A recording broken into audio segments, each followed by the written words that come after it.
Deep inside the attic of a decaying estate scheduled for demolition, it sat, waiting, in a dust-covered box.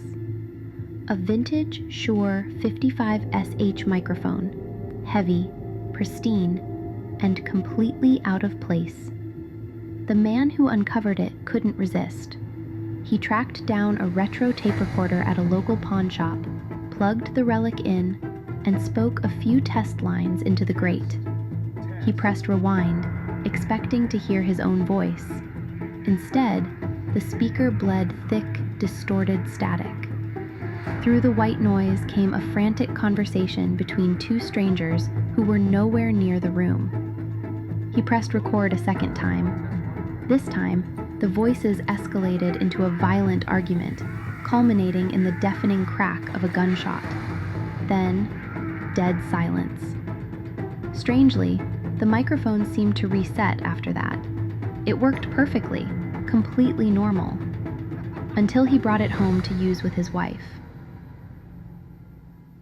Testing it together in their living room, they recorded a few casual sentences, but the playback revealed a sound that froze their blood. A woman inconsolably crying. They knew the grim history of their house. They knew a young woman had ended her own life within those very walls years prior. The realization hit them like a physical blow. They were listening to her last moments. This microphone could record history, but not all history, no. This microphone captured only the bad, the evil, the horrific deeds of people echoing through history. And that wasn't all. The couple quickly realized this microphone was definitely a supernatural receiver, but a parasitic one. Every time they used it to capture these haunting frequencies, their actual lives took a sinister turn, growing more dangerous with every single recording. The breaking point arrived in a single, terrifying moment of synchronization. At home, his wife began up the stairs to see a towering, pitch-black shadow standing at the top. She couldn't see its face, but she could sense it was smiling at her.